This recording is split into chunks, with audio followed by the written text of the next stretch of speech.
الصلاۃ والسلام علی اشرف الانبیاء والمرسلین سیدنا و نبینا و طبیب نفوسنا و حبیب قلوبنا و شفیع ذنوبنا و مقتدانا و مولانا ابی القاسم محمد اللهم صل علی محمد و آل محمد و آل بیتہ الطیبین الطاہرین المعصومین. اما بعد فقد قال اللہ تعالی فی کتابہ المجید وقولہ الحق. بسم اللہ الرحمن الرحیم. وَإِذِ ابْتَلَىٰ إِبْرَاهِيمَ رَبُّهُ بِكَلِمَاتٍ فَأَتَمَّهُنَّ قَالَ إِنِّي جَاعِلُكَ لِلنَّاسِ إِمَامًا. صلوات پڑھیں محمد. اللهم صل علی محمد و آل محمد. مومنین اکرام، وقت کے دامن میں زیادہ گنجائش تو نہیں ہے، لیکن جتنی بھی گنجائش ہے میں اللہ تعالیٰ کی بارگاہ میں سب سے پہلے دعا یہ کروں گا کہ اس دن کے موقع پہ آپ سب کا جمع ہونا اللہ تعالیٰ اپنی بارگاہ میں قبول و منظور فرمائے. اور جتنے افراد اس ادارے کی خدمات انجام دے رہے ہیں، پروردگار دو عالم سب کی خدمات کو اپنی بارگاہ میں قبول و منظور فرمائے. اس کے علاوہ جتنے اس ملک میں مومنین کے ادارے ہیں، تمام اداروں کو پروردگار دو عالم دن دگنی رات دگنی ترقی عطا فرمائے. تمام علماء کرام خصوصاً حسن عباس رضوی صاحب کی پروردگار دو عالم اطاعت عبادات کو اپنی بارگاہ میں قبول و منظور فرمائے. اور حضرت مسلم اور ان کے بچوں کی سیرت ہم سب کو اپنانے کی توفیق عطا فرمائے. اپنی دعاؤں کی قبولیت کے لیے صلوات پڑھیں. اللهم صل علی محمد و آل محمد. مومنین اکرام، پروردگار دو عالم ارشاد فرماتا ہے وَإِذِ ابْتَلَىٰ إِبْرَاهِيمَ رَبُّهُ بِكَلِمَاتٍ. جب ہم نے ابراہیم کو مشکلات میں ڈالا، تکالیف کے اندر رکھا، آزمائشوں میں رکھا، فَأَتَمَّهُنَّ ان آزمائشوں سے ابراہیم کامیاب ہو کے گزر گئے. تکالیف میں اللہ نے ڈالا، مشکلات میں ڈالا، اور ان تکالیف اور مصائب کے اندر حضرت ابراہیم کامیاب ہو گئے. تو خالق نے فرمایا قال انی جاعلک للناس اماما. معبود پروردگار دو عالم نے فرمایا ابراہیم ہم نے آپ کو انسانیت کا امام بنا دیا. تو ابراہیم کو جب امامت ملی تو حضرت ابراہیم نے فوراً اپنی اولاد کے لیے تمنا کی. فرمایا قال من ذریتی، اے میرے معبود کیا یہ امامت میری اولاد میں ہوگی؟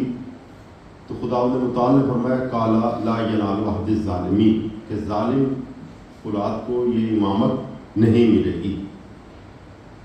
مومنین کرام، آیت مجیدہ مختصر سی ہے اور اس میں بہت سے پیغامات ہیں، اور ہمارا وقت بھی مختصر ہے.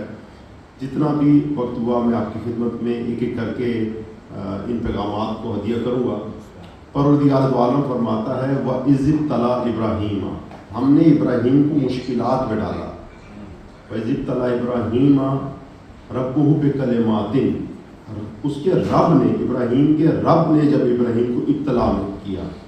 اس کا مطلب یہ ہے کہ خداوند متعال جو ہمارا رب ہے اور جسے آپ رب کریم کہتے ہیں اور رحمان و رحیم ہے، وہ بھی مشکلات میں انسان کو ڈالتا ہے. اور ہم اگر اس پہ توجہ کریں تو دشمن بھی مشکلات میں ڈالتا ہے. دشمن جو ہے وہ بھی مشکلات کو کھڑا کرتا ہے. اور وَإِذِ ابْتَلَىٰ، ابتلا وہی بلا سے ہے، بلا وہی کرب و بلا کہ مصائب و رنج و علم میں جب پروردگار دو عالم نے ابراہیم کو ڈالا. تو مومنین کرام، جب خدا بھی امتحانوں میں ڈالتا ہے، مشکلات میں ڈالتا ہے، تکالیف میں ڈالتا ہے، اور جو دشمن ہے بولے گا وہ بھی ڈالتا ہے، تو ان دونوں میں کیا فرق ہے؟ بالکل ویسا ہی فرق ہے جیسے ایک ڈاکٹر کے ہاتھ میں بھی چاقو ہے اور ایک ڈاکو کے ہاتھ میں بھی چاقو ہے. تو دونوں کے ہاتھ میں چاقو ہے اور دونوں ہی چاقو کا استعمال کرتے ہیں، لیکن جیسا ادھر فرق ہے ویسا ہی ادھر فرق ہے. ڈاکو جو چاقو کا استعمال کرتا ہے وہ لوٹنے کے لیے ہے، اور ڈاکٹر جو چاقو کا استعمال کرتا ہے وہ زندگی کو بچانے کے لیے ہے، وہ انسان کو کمال تک لے جانے کے لیے ہے.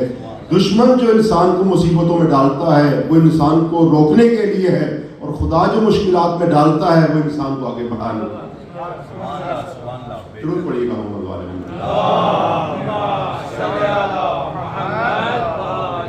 مومنین کرام، ایک چیز جو میں آپ کی خدمت میں عرض کروں کہ ہمارے مزاج سے مختلف ہے اس آیت مجیدہ میں، اور ہمارا مزاج اس سے نہیں جڑا ہوا. وہ یہ ہے کہ ہم خوشیوں کو زیادہ پسند کرتے ہیں. ہم آسائش طلب قوم ہیں، آسائشوں کو پسند کرتے ہیں، راحت کو پسند کرتے ہیں. لیکن یہاں پہ راحت کی بات نہیں ہے، یہاں پہ آسائش کی بات نہیں ہے.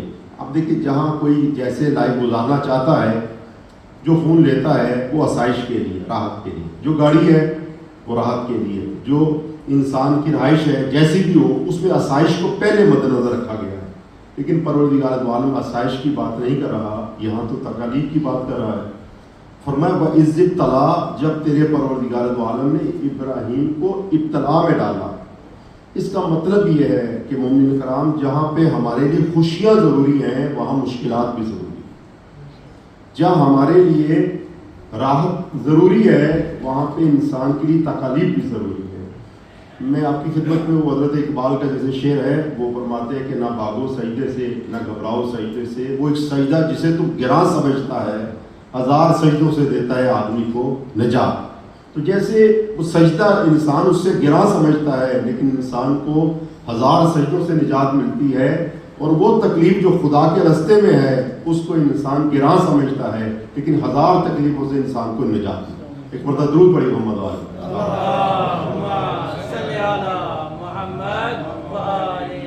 مولانا کی صحت و سلامتی کے لیے ایک مرتبہ مل کے صلوات پڑھیں.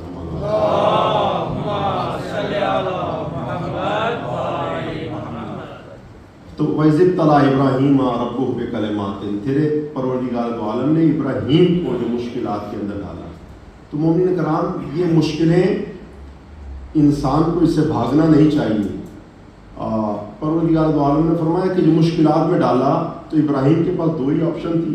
یا تو مشکلات سے کنارہ کشی کر لیتے، پیچھے ہٹ جاتے، بھاگ جاتے، یا یہ ہے کہ اس کو فیس کرتے. تو حضرت ابراہیم نے کیا کیا آپ سب جانتے ہیں، حج کے ایام گزرے ہیں تو ایک سے ایک بڑھ کے مشکل ابراہیم کو آئی ہے. کبھی یہ کہ اپنی اولاد کو ایسی جگہ چھوڑ کے آئی ہے بے وادin غیر ذی زرع، ایسی جگہ جہاں پہ کوئی بھی زراعت نہیں ہے. کبھی یہ ہے کہ اپنے لخت جگر کی گردن پہ چھری رکھ لیجیے. تو ایک سے ایک بڑھ کے مشکل ہے. تو پروردگار دو عالم فرماتا ہے وَإِذِ ابْتَلَىٰ إِبْرَاهِيمَ رَبُّهُ بِكَلِمَاتٍ، جب اللہ تعالیٰ نے ابراہیم کو مشکلات میں ڈالا تو قَالَ إِنِّي جَاعِلُكَ لِلنَّاسِ إِمَامًا فَأَتَمَّهُنَّ. ابراہیم ان مشکلات کو جب انہوں نے فیس کیا اور کامیاب ہو گئے تو اللہ نے فرمایا کہ امامت آپ کو زیبا ہے، امامت آپ ہی کے لیے ہے. تو اس کا مطلب یہ ہے کہ مشکلیں اور انسان کی کامیابی یہ دونوں ساتھ ساتھ ہیں. ہمارے پاس ایک تفسیر ہے، تفسیر نمونہ، اس کے اندر یہ شعر لکھا ہوا ہے. وہ فرماتے ہیں وَالْعَصْرِ إِنَّ الْإِنسَانَ لَفِي خُسْرٍ إِلَّا الَّذِينَ آمَنُوا وَعَمِلُوا الصَّالِحَاتِ وَتَوَاصَوْا بِالْحَقِّ وَتَوَاصَوْا بِالصَّبْرِ. تو فرماتے ہیں کہ صبر اور ظفر، ظفر یعنی کامیابی اور ظفر صبر یعنی مشکلات کو فیس کرتے وقت انسان حوصلے میں رہے، پریشان نہ ہو جائے. تو وہ فرماتے ہیں، ایک شعر وہاں لکھتے ہیں، وہ فرماتے ہیں صبر و ظفر دو دوستان قدیماً. کامیابی اور مشکلات کو فیس کرنا، صبر کرنا اور ظفر کو حاصل کرنا، صبر و ظفر دو دوستان قدیماً یقی کے میر ابد نوبت دیگری نہیں آئے. جب ایک چلا جاتا ہے تو دوسرے کی باری آ جاتی ہے، کیونکہ یہ پرانے دوست ہیں. جب مشکلات جو ہے اس سے سامنا انسان کا ختم ہو جاتا ہے تو پھر کامیابی کی باری آ جاتی ہے، اور جب انسان کامیاب ہو جاتا ہے تو پھر مشکلات کو فیس کرنے کی باری آتی ہے. آپ دیکھیے کہ اس وقت جتنے اسلامی ممالک ہیں وہ سب راحت میں ہیں، سب آسائش میں ہیں، لیکن ایک اسلامی ملک ایسا ہے جہاں چاروں طرف سے تیر برس رہے ہیں. تو اس کی وجہ کیا ہے؟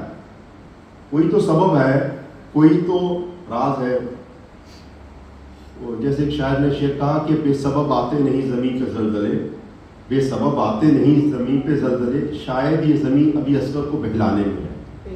تو ہر شے کا ایک سبب ہوتا ہے. تو کیا وجہ ہے کہ اتنے جو ممالک ہیں وہ راحت کی زندگی بسر کر رہے ہیں، تو ایک اسلامی ملک ہے، اس پہ کیوں پابندیاں ہیں، کیوں تکالیف ہے؟ وہ مومنین کرام کسی آیت مجیدہ میں اس کا راز ہے. پروردگار دو عالم یہ فرماتا ہے کہ تکالیف کے بعد امامت ملتی ہے. جو راز ہے مومنین کرام وہ یہ ہے کہ یہ مصائب اور انسان کی فضیلت یہ دونوں ساتھ ساتھ میں، یہ دونوں ساتھ ساتھ میں. ایسا نہیں ہے کہ کوئی انسان صاحب کمال نظر آئے اور اس کو کوئی مشکل نظر نہ آئے. جتنا انسان صاحب کمال ہوتا جائے گا اتنی تکالیف اس کی زندگی میں زیادہ آتی ہے۔ ایک مرتبہ پیغمبر اسلام ایک جگہ پر گئے مہمان نوازی کے لیے، اور دیکھا کہ ایک مرغی نے یا ایک جانور نے انڈا دیا، اور انڈا وہ دیوار کے اوپر ہی رک گیا۔ پیغمبر اسلام نے اس پہ تعجب کا اظہار فرمایا، تو صاحب خانہ نے بتایا کہ ہمیں تو کوئی نقصان نہیں ہوتا۔ تو پیغمبر نے فرمایا نہیں، یہ گھر اللہ کو پسندیدہ نہیں ہے۔ تو مشکلات انسان پر آئے اور انسان اس کو فیس کرے تو انسان اللہ کا پسندیدہ بن جاتا ہے، لیکن اگر کسی پہ کوئی مشکل نہ آئے تو وہ فرعون ہے، اس کا کبھی بھی سر درد نہیں ہوتا تھا۔ تو مومنین کرام، آپ دیکھیے کہ جتنا انسان صاحب کمال ہوگا اتنی زیادہ اس پہ مشکلات آئیں۔ ایک مثال جو بچے بیٹھے ہیں ان کی خدمت میں سمجھانے کے لیے عرض کرنا چاہتا ہوں کہ ایک انسان جس کی جیب میں کچھ بھی نہیں ہے اور رات کے اندھیرے میں کہیں سے گزرتا ہے تو اس کو کیا ٹینشن ہوگی؟ اسے چور کا ڈر ہوگا، ڈاکو کا ڈر ہوگا، کس بات کا ڈر ہوگا؟ کس لٹ جانے کا خطرہ ہوگا؟ لیکن اگر یہی شخص جو ہے جس کے پاس کچھ بھی نہیں ہے اب یہ گزرتا ہے تو کوئی بھی ڈر نہیں ہے، لیکن یہی شخص اس کے جیب میں اگر 1000 پاؤنڈ آ جائے تو تھوڑا سا رات کے اندھیرے میں گزرنا اس کے لیے مشکل ہو جائے گا، اور اسی 1000 کو آپ 10 سے ملٹیپلائی کر دیں، 10,000 آ گئے تو رات کے اندھیرے میں گزرنا کچھ اور مشکل ہو جائے گا۔ اگر یہی 1 ملین آ جائے تو اس کا مطلب یہ ہے کہ انسان جیسے جیسے صاحب کمال ہوتا جاتا ہے ویسے ویسے اس کے لیے زندگی گزارنا مشکل ہوا جاتا ہے۔ جو راحت میں زندگی گزار رہے ہیں، مشکلات سے دور ہیں، اس کا مطلب ہے صاحب کمال نہیں ہے۔ اور جیسے جیسے انسان کے پاس مشکلات ہیں اور وہ ان کو فیس کر کے اللہ کی اطاعت میں آگے بڑھتا چلا جاتا ہے، اس کا مطلب یہ ہے کہ اللہ تعالیٰ اس کو اللہ کی بارگاہ میں وہ پسندیدہ ہے۔ درود پڑھے محمد والے کو۔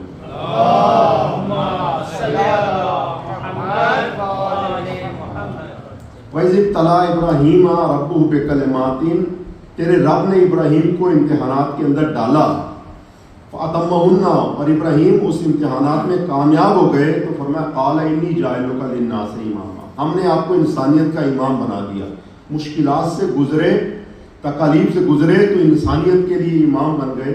مومنین کرام، ہمارے ایک استاد ہیں جن کا نام ہے محسن قراتی، البتہ ویسے استاد نہیں جن کو انسان دیکھ کے اور بیٹھ کے پڑھے، ہم نے دیکھا نہیں ان کو، لیکن جو قوم کو سمجھائے وہ اس قوموں کے استاد ہوتے ہیں، جیسے استاد شہید مطہری، وہ استاد ہیں جو قوموں کو سمجھائے، وہ سب کے استاد ہیں، یہ نہیں کہ صرف ہمارے استاد ہیں۔ وہ ایک بڑی پیاری بات فرماتے ہیں، وہ فرماتے ہیں کہ تکالیف سے انسان کو محبت کرنی چاہیے، جتنی زحمتیں ہیں نا انسان کو راہ حق میں برداشت کرنی چاہیے۔ نہ تنہا یہ ہے کہ آ جائیں تو آ جائیں نہیں، بلکہ کربلا تو یہ سکھاتی ہے کہ خود ان کو مول لینا چاہیے، خود ان کو خریدنا چاہیے۔ میں آپ کی خدمت میں ان کی بات بتاتا ہوں۔ وہ فرماتے ہیں کہ مائیں 2 طرح کی ہے، ایک ماں مشرق کی ہے، ایک ماں مغرب کی ہے۔ البتہ مشرق اور مغرب جو ہے وہ اس کا فرق نہیں مجھے آپ کے سامنے پیش کرنا۔ ابھی میں اقبال ہاؤس میں گیا تھا تو وہاں پہ حضرت اقبال کا یہ شعر لکھا تھا، مشرق سے نہ ہو بیزار نہ مغرب سے حذر کر، کہ ایسا نہیں ہے کہ مشرق سے آپ نفرت کریں یہاں پہ رہیں، اور فرمان لگے یہ بھی نہیں ہے کہ مغرب سے آپ نفرت شروع کر دیں، مشرق سے نہ ہو بیزار نہ مغرب سے حذر کر۔ فلسفہ اسلام اس بات میں چھپا ہوا ہے کہ اسلام کا فلسفہ کیا ہے، زندگی گزارنے کا مقصد کیا ہے۔ یہ نہیں کہ آپ مکے میں زندگی گزار لیں اور نہ یہ کہ مکے سے بیزار ہو جائیں۔ وہ فرماتے ہیں مشرق سے نہ ہو بیزار نہ مغرب سے حذر کر، فطرت کا ہے اشارہ، یعنی خالق کا کہنا یہ ہے فطرت کا ہے اشارہ، ہر شب کو سحر کا۔ انسان کسی درد کا علاج کرے، فطرت کا اشارہ یہ ہے کہ انسان کسی مشکل کو حل کرے۔ مشرق میں رہے تو تب بھی کوئی اسلام کی ذمہ داری کو ادا کرے، اگر مغرب میں رہے تب بھی کچھ کرے۔ تو مشرق اور مغرب کی بات نہیں ہے، لیکن وہ فرماتے ہیں 2 طرح کی مائیں، ایک مشرق کی ماں، ایک مغرب کی ماں ہے۔ اب مغرب میں میں نے بھی کافی عرصہ ہمیں بھی ہو گیا ہے یہاں پر، تو یہاں پہ بہت سی جگہوں پہ دیکھا ہے کہ ایک ماں 70 سال کی 80 سال کی ہے تو اکیلی آ جا رہی ہے، کتا ہے ساتھ میں اور آ جا رہی ہے۔ اچھا، اگر آپ مشرق میں چلے جائیں گے، کہیں دور نہ جائیں، پاکستان میں چلے جائیں، تو ہم نے تو کسی ماں کو جو 70-80 سال کی ہو جائے اکیلے جاتے ہوئے نہیں دیکھا۔ وہ فرماتے ہیں وجہ کیا ہے، کوئی ماں تو اکیلے آ جا رہی ہے، اور کسی ماں کے لیے کبھی کبھی کوئی پاؤں دباتا ہے، کوئی سر دباتا ہے، کوئی پکڑتا ہے بازو، تو یہ وجہ کیا ہے؟ فرماتا وہ ماں جو اکیلی آتی جاتی ہے، جب اولاد کی تربیت کی بات آئی تو اس نے کہا میں یہ تکلیف برداشت نہیں کر سکتی۔ اس نے بچے اپنے بیبی سٹنگ کے حوالے کر دیے کہ جی میں یہ زحمت نہیں برداشت کر سکتی۔ تو جو مائیں اولاد کی تربیت کے لیے زحمتیں برداشت نہیں کرتی، پھر ان کا کوئی پاؤں دبانے والا بھی نہیں، پھر ان کے ساتھ چلنے والا بھی کوئی نہیں ہوتا۔ اور جو مائیں برداشت کرتی ہیں پھر ان کے پاؤں دبانے والے بھی ہوتے ہیں، ان کے ہاتھ پکڑنے والے بھی ہوتے ہیں۔ تو ایسی ماؤں کی عظمت کے لیے صلوات پڑھو۔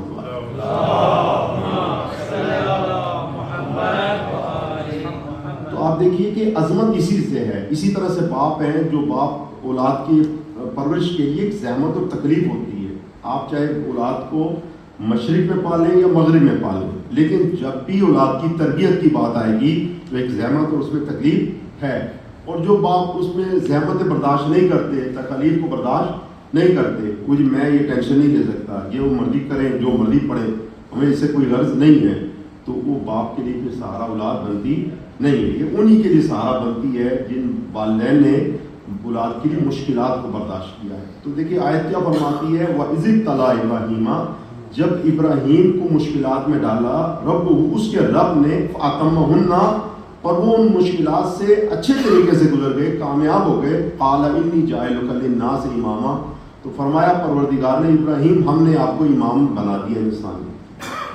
تو مشقت اور تکلیف کے ساتھ انسان کو کامیابی ملتی ہے اور سربراہی ایسے ہی نہیں ملتی۔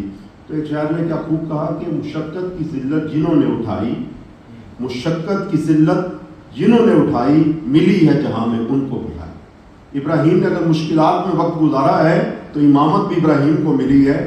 مشقت کی ذلت جنہوں نے اٹھائی، جہاں میں ملی ان کو بڑھائی۔ دولت نہ عزت نہ کشور کشائی، دولت نہ عزت نہ کشور کشائی، بغیر اس کے کبھی کسی نے نہ پائی۔ دولت نہ عزت نہ کشور کشائی، بغیر اس کے کبھی کسی نے نہ پائی۔ نہال اس گلستان میں جتنے بڑے ہیں وہ سب نیچے سے اوپر چڑھے۔ درود پڑھے محمد والے۔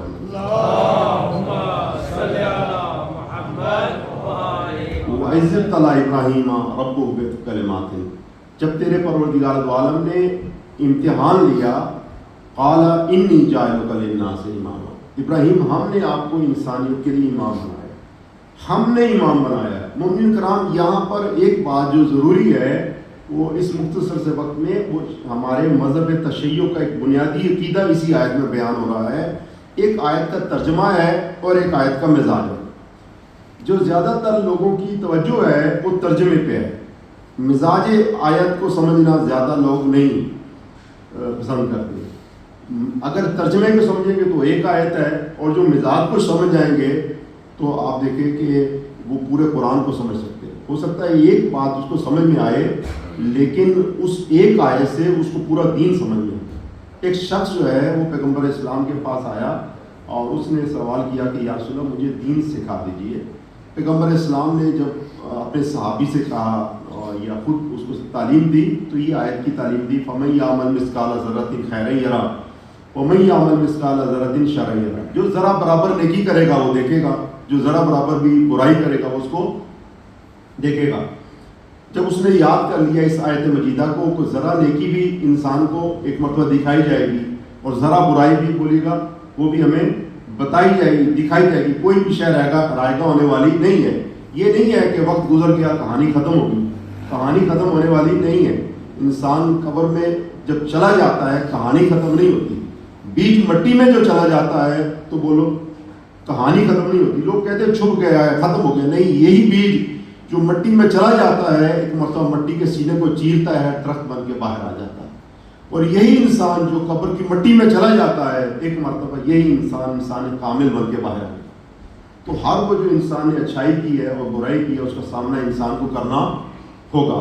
اب ایک ایسا شخص جو ہے جو ان تکالیف کو دیکھے گا اس کو اس کا سامنا کرنا پڑے گا۔ درود پڑھیے محمد والے۔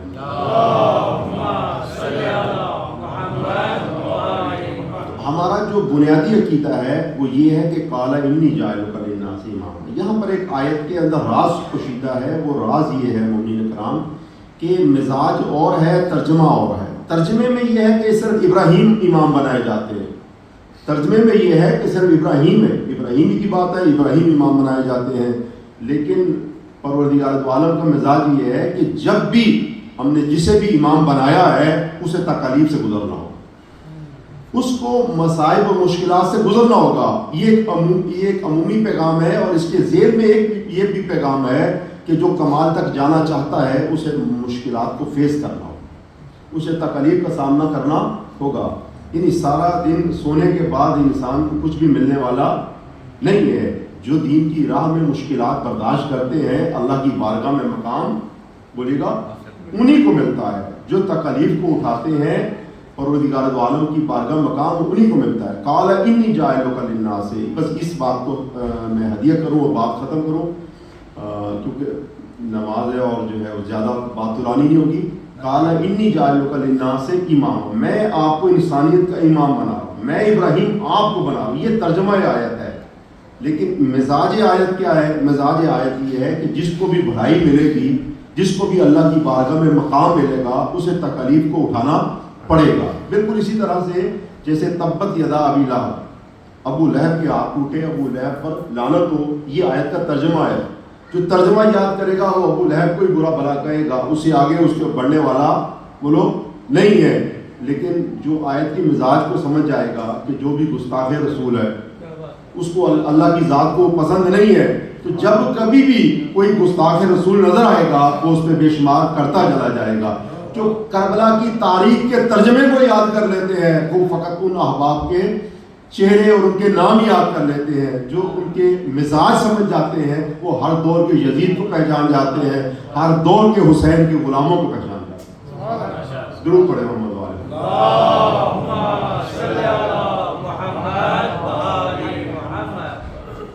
انی جاعلک للناس اماما، میں نے آپ کو انسانیت کے لیے امام قرار دیا ہے. مومن یہ ہمارا بنیادی عقیدہ ہے کہ انسانیت کا جو امام ہے وہ خداوند متعال کی ذات بنائے گی. جو امام معصوم ہے یہ خداوند متعال کی ذات بنائے گی. اس کے اوپر میں ایک چھوٹا سا مثال دے کے بات کو ختم کرنا چاہتا ہوں کہ ماشاءاللہ آپ سب پڑھے لکھے ہیں، اور اس کے لیے مثال یہ ہے کہ اگر ایک صاحب جو ڈاکٹر ہیں ان کا انتقال ہو جائے، آپ تصور کیجیے ایک ڈاکٹر صاحب ہوں، بڑے مشہور ہوں، بڑا اللہ نے ان کے ہاتھ میں شفا دی ہو، بہت سے مریضوں کا انہوں نے علاج کیا ہو. بالآخر ایک دن سب نے جانا ہے، جسے کہتے ہیں جو پیدا ہوا ہے وہ موت کی تکلیف سہے گا. جب احمد مرسل نہ رہے تو پھر کون رہے گا؟ وہ بھی ایک کل نفس ذائقۃ الموت. گر لاکھ برس جیے تو پھر مرنا ہے، پیمانے عمر ایک دن بھرنا ہے، اور یہاں تو شاہ آخرت مہیا کر لے، غافل تجھے دنیا سے سفر کرنا ہے. تو ایک ایسا ڈاکٹر جس نے بہت سے افراد کو علاج کیا ہو اور بہت سے مریضوں کو شفا دی ہو، ایک دن اس کے بھی جانے کا وقت آنا ہی ہے. وہ آئے اور وہ چلے گئے. اب اس کی جانشینی کی باری آئی کہ کس کو ان کی جگہ پہ بٹھایا جائے. تو جتنے مریض تھے ان سب نے میٹنگ کی کہ جناب ہمیں ڈاکٹر کی جگہ پہ کسی کو بٹھانا ہے تو کس کو بٹھایا جائے. تو انہوں نے دیکھا ایک مریض نظر آئے جو کافی بوڑھے تھے. ان کا جی ڈاکٹر صاحب کے پاس آپ نے کافی علاج کرایا ہے اور کافی عرصہ ڈاکٹر کے پاس آپ رہے ہیں، تو کیونکہ زیادہ دیر ڈاکٹر کے پاس اٹھے بیٹھے ہیں اور ڈاکٹر کے پاس علاج بھی زیادہ کرایا ہے اور آپ کو شفا بھی مل گئی ہے، تو آپ ڈاکٹر کی جگہ پہ بیٹھ جائیں تاکہ آپ ڈاکٹر صاحب کی جگہ پہ بیٹھیں گے اور آپ علاج کریں گے. بس ہمارا یہ کہنا ہے کہ بھائی کوئی مریض جتنا بھی بزرگ ہو جائے، کتنا عرصہ بھی وہ ڈاکٹر کے ساتھ رہے، لیکن مریض مریض رہتا ہے، ڈاکٹر ڈاکٹر رہتا ہے. کوئی کتنا بھی رسول کے ساتھ رہے لیکن امتی امتی رہتا ہے، رسول رسول رہتا ہے. ضرور پڑھے محمد والے.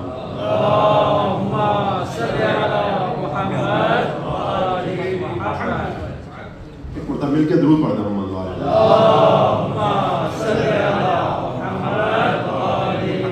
وَإِذِ ابْتَلَىٰ إِبْرَاهِيمَ رَبُّهُ بِكَلِمَاتٍ فَأَتَمَّهُنَّ، تمہارے پروردگار دو عالم نے ابراہیم کو مشکلات میں ڈالا. فَأَتَمَّهُنَّ، ابراہیم ان مشکلات میں کامیاب ہو گئے. قَالَ إِنِّي جَاعِلُكَ لِلنَّاسِ إِمَامًا، تو پروردگار دو عالم نے فرمایا ہم نے آپ کو امامت عطا فرمائی ہے. مومن آج کی گفتگو میں یہی دو باتیں جس آیت مجیدہ کے اسلام کے ذیل میں پہلی بات یہ ہے کہ مشکلات سے ہمیں بھاگنا نہیں چاہیے، مشکلات سے ہمیں منہ پھیرنا نہیں چاہیے، جیسے سجدے سے گھبرانا نہیں چاہیے. وہ سجدہ جسے تو گراں سمجھتا ہے 1000 سجدوں سے دیتا ہے آدمی کو نجات. وہ مشکل، وہ تکلیف جو اللہ کی راہ میں انسان جسے گھبراتا ہے، وہ انسان کو ہزاروں تکلیفوں سے نجات دیتی ہے، اور اصل میں صدقہ یہی ہے۔ اور دوسری بات یہ ہے کہ جو امامت ہے وہ خداوند متعال کی ذات بناتی ہے۔ کوئی انسان کتنا ہی ڈاکٹر کے پاس رہے، وہ مریض رہتا ہے، ڈاکٹر نہیں بنتا۔ یہی وجہ ہے کہ بعض لوگ پیغمبر اسلام کے جانے کے بعد ان کو ان کی جگہ پہ بٹھا دیا گیا، اور پوچھا بھائی کس لیے بٹھایا ہے؟ تو انہوں نے کہا کہ جی میری عمر زیادہ تھی۔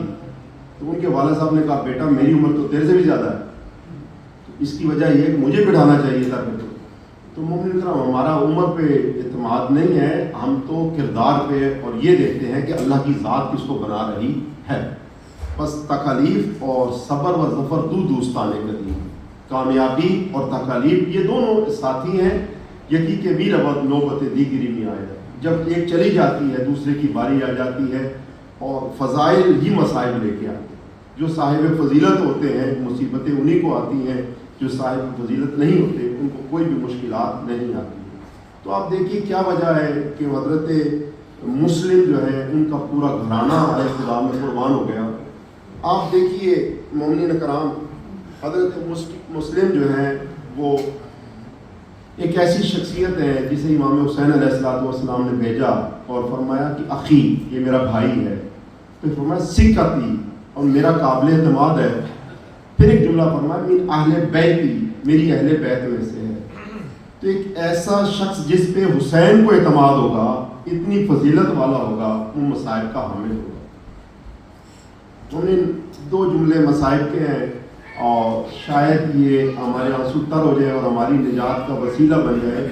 میں آپ کی خدمت میں عرض کروں کہ اس دین کی بقا میں نہ کچھ آپ کا خرچ ہوا ہے، نہ کچھ میرا خرچ ہوا ہے۔ ارباب ادا، ہاں اس دین کی بقا میں نہ کچھ آپ کا لٹا، نہ کچھ میرا لٹا ہے۔ ہاں اگر بازو کٹے تو حضرت عباس کے، اگر سینے میں برچھی لگی تو علی اکبر کے، اور اگر ننے گلے ششمائے کے گلے پہ خنجر چلا ہے، اگر تیر لگا ہے تو علی اصغر کے۔ اور ارباب ادا، حسین بڑے مظلوم ہیں، حسین وہ ہے جس کے بھائی مارے گئے، حسین وہ ہے جس کے بھانجے مارے گئے، حسین وہ ہے جس کے بھتیجے مارے گئے۔ ارباب حسین وہ ہیں جن کے خیمے جلائے گئے، اور ہاتھوں کو اجازت دو میں جوڑ کے عرض کروں گا، حسین وہ ہیں کہ جن کے سفیر مارے گئے۔ اور تنہا سفیر نہیں مارا گیا، سفیر کی اولاد بھی ماری گئی ہے۔ ارباب ادا، جب کربلا کے بعد جب امام حسین نے حضرت مسلم کو بھیجا، کربلا کے واقعے سے پہلے حضرت مسلم وہاں پر پہنچے، وہ کوفی جنہوں نے خط لکھے تھے 18,000 کے قریب تعداد تھی، اور حضرت مسلم کی بیعت کرنے والے 12,000 تھے۔ لیکن کچھ ایسی فضا بدلی ہے کہ ایک مرتبہ حضرت مسلم اکیلے رہ گئے۔ تو یہ جیسے 12,000 افراد مسجد سے نکلے باہر، اور اس رش کے اندر حضرت مسلم کی جو جوڑی تھی وہ بھی چلی گئی۔ اور ارباب ادا، اس کے بعد حضرت مسلم جب اکیلے رہ گئے تو کبھی اس گلی کبھی اس بازار بیٹھتے تھے، اور ایک جگہ پر حضرت مسلم سہارا لے کے بیٹھے ہیں، ایک خاتون جس کا نام طوا بتایا جاتا ہے، اور آئی اور کہا کہ مسلم اے شخص تو اپنے گھر کیوں نہیں جاتا؟ تو آپ نے خاموشی اختیار کی۔ جب اس نے تیسری دفعہ کہا کہ اے شخص تو اپنے گھر کیوں نہیں جاتا، حضرت مسلم نے ایک جملہ کہا، آپ بھی پردیس میں رہتے ہیں، خدا نہ کرے کوئی پردیسی ایسے مارا جائے جیسے حضرت مسلم مارے گئے۔ ایک جملہ فرمایا گھر تو وہ جائے تو آ جس کا کوئی گھر ہو۔ فرمایا کون ہو؟ کہا میں سفیر حسین مسلم بن عقیل ہوں۔ ایک مرتبہ قدموں میں جا گری ہے، جیسے ہی قدموں میں جا گری اور قدم آپ لے گئی حجرے میں، کھانا پانی دیا۔ حضرت مسلم جو ہے انہوں نے عبادت تو کی لیکن کھانے کو نہیں کھایا۔ رات پہر عبادت کرتے رہے، اور جب عبادت سے اٹھے تو خواب آ گئی۔ خواب میں کیا دیکھا؟ رسول خدا آئے ہیں، جناب سیدہ آئی ہیں، امیر المومنین آئے، مسلم کو آواز دی، مسلم آئے، اور جیسے ہی اٹھے اور ایک مرتبہ کانوں میں گھوڑوں کی ٹاپوں کی آواز سنائی دی، تلوار کو نکالا اور باہر آئے، تو آئی آگے بڑھی، کہا مسلم میں آپ سے کہتی ہوں آپ اس گھر میں رہیے، میرے مولا آپ یہاں بیٹھ کے دفاع کیجیے۔ ایک مسلم نے جملہ کہا جو رونے کے لیے کافی ہے، فرمایا نہیں تو مجھے پتا ہے کہ ہماری غیرت گوارا نہیں کرتی کہ یہ تیرے گھر میں داخل ہو، میں ہاتھوں کو جوڑ کے عرض کروں گا مسلم آج آپ کی غیرت گوارا نہیں کرتی کہ یہ لوگ ایک طوا کے گھر میں داخل ہو۔ مسلم اس وقت کیسے گوارا کیا ہوگا جب نبی زادی کے گھر میں یہ لوگ آگ اور لکڑیاں لے کے آئے تھے۔ اجرکم اللہ، اجرکم اللہ۔ ارباب ادا مسلم کو گرفتار کیا گیا اور دارالامارہ پہ لایا گیا۔ مسلم نے جو ہے وہ پانی کے لیے تمنا کی، اور جب پانی دیا گیا مسلم نے پانی پیا اور کچھ جو ہے پانی آپ کے خون سے جا کے مکس ہو گیا۔ ایک مرتبہ پیالے کو گرایا، دوبارہ پانی ملا، تیسری دفعہ جب ایک دندان مبارک نیچے جا گرا تو فرمایا شاید میرے نصیب میں پانی نہیں ہے۔ میں ہاتھوں کو جوڑ کے عرض کروں گا مسلم آپ پانی پی بھی تو کیسے سکتے ہیں، آپ سفیروں، آپ پیاسوں کے سفیر ہیں۔ اجرکم اللہ، اجرکم اللہ۔ یہ کہہ کے مسلم دارالامارہ کی چھت پہ گئے اور جا کے ایک آخری سلام کیا اور فرمایا السلام علیکم یا ابا عبداللہ، مولا حسین میرا سلام قبول کیجئے گا۔ مولا حسین میرے دل میں یہ حسرت تھی کہ جب میں دنیا سے جاؤں تو آپ کی زیارت کروں، لیکن ای کاش میری یہ زیارت، میری یہ دعا قبول نہ ہو سکی۔ میں کہوں گا مسلم آپ کی یہ دعا قبول ہوگی اور آپ کو مولا حسین کی بھی زیارت ہوگی، آپ کو حضرت عباس کی بھی زیارت ہوگی، مسلم آپ کو علی اکبر کی بھی زیارت ہوگی۔ مسلم ذرا دل کو سنبھالو تو عرض کروں اسی دارالامارہ کی چھت کے نیچے جہاں حسین کا سر گزرے گا، جہاں عباس کا سر گزرے گا، وہاں جناب زینب بھی گزرے گی، وہاں پہ ام کلثوم بھی گزرے گی، لیکن عالم یہ ہوگا کہ ہاتھوں میں رسن ہوگا اور کوفے اور شام کے بازاروں میں پھرایا جائے گا۔ ارباب ادا حضرت مسلم نے سلام کیا اور یہ سلام امام حسین کے کانوں میں ٹکرایا۔ ایک مرتبہ حضرت مسلم کی بیٹی کو بلایا اور بلانے کے بعد فرمایا بہن زینب وہ جو گوشوارے رکھے تھے وہ تو لے کے آئیے۔ وہ گوشوارے لائے گئے اور عاتقہ کو پہنائے گئے، اور ایک مرتبہ بنو ہاشم کی بیٹی تھی، کہا مامو جان آپ تو ایسے پیار کر رہے ہیں جیسے میرے بابا دنیا سے چلے گئے، آپ کچھ کہہ نہ سکے، بس ایک جملہ فرمایا بیٹی آج کے بعد مجھے اپنی باپ کی جگہ پہ سمجھنا، بیٹی اگر کوئی خواہش ہو تو مجھے بتانا، میں کچھ نہیں کہتا لیکن مولا حسین سے ایک جملہ کہوں گا، مولا حسین میں تو یہ تو نہیں کہتا کہ آپ مسلم کی بیٹی کو پیار نہ کریں، بس اتنا کہتا ہوں مولا اگر حضرت سکینہ پاس میں ہے تو پیچھے ہٹا دیجئے، کہیں جناب سکینہ یہ نہ سمجھے کہ جس کے بابا مارے جاتے ہیں اسے گوشوارے پہنائے جاتے ہیں، اس کے سر پہ ہاتھ پھیرا جاتا ہے۔ ارباب ادا جس دارالامارہ کی چھت کے نیچے تھے حضرت مسلم کا سر لٹک رہا تھا، جب یہ قافلہ شہیدوں کا قافلہ لٹا ہوا قافلہ وہاں سے گزرا تو ایک مرتبہ ہر بی بی نے حضرت مسلم کا سر دیکھا اور گزرتی چلی گئی، لیکن حضرت رقیہ نے جب سب دیکھا تو ایک مرتبہ آواز دے کے کہا مسلم جو آپ پر بیتی وہ ہم دیکھ رہے ہیں اور جو ہم پہ بیتی ہے وہ آپ دیکھ رہے ہیں، لیکن مجھے مسلم یہ بھی تو بتائیے میرے جو دو لال آپ کے ساتھ تھے وہ لال کدھر چلے گئے؟ ارباب حضرت آخری جملہ بات کو ختم کرنا چاہتا ہوں، پتہ کدھر چلے گئے؟ ہاں وہ رات کے اندھیرے میں جب بھٹکتے چلے گئے تو ایک درخت پہ جا کے انہوں نے پناہ لے لی، اور ارباب حضرت جب صبح ہوئی ایک خاتون جو ہے مومنہ تھی پانی بھرنے کے لیے آئے، اس نے دیکھا پانی میں دو چاند سے چہرے نظر آتے ہیں۔ ایک مرتبہ اس نے بچوں سے پوچھا بچوں تم کون ہو؟ جب بچوں نے اپنا فتح بتایا ایک مرتبہ یہ مومنہ ان کو گھر لے کے چلی گئی۔ اس مومنہ کا جو شوہر وہ حارث لعین تھا، ارباب ادا جب اسے پتہ چلا یہ بچوں کو لے کے آیا، اور ایک مرتبہ جب یہ تلوار چلانے لگا بڑے بھائی کے سر پہ گردن پہ جب تلوار رکھی، ایک مرتبہ بڑے بھائی نے کہا، چھوٹے بھائی نے کہا دیکھ میری ماں نے مجھے بتایا تھا بڑا بھائی جو باپ کی جگہ پہ ہے پہلے میری گردن پہ تلوار چلانا، اور جب یہ شخص جو ہے وہ چھوٹے پہ چلانے لگا تو بڑے بھائی نے کہا نہیں چھوٹا بھائی اولاد کی طرح ہوتا ہے، پہلے میری گردن پہ تلوار چلانا۔ اس لعین نے دونوں پہ جو تلوار چلائی ارباب ادا دونوں کے سر پانی میں جا گرے، سيعلم الذين ظلموا أي منقلب ينقلبون ربنا تقبل منا إنك أنت السميع العليم.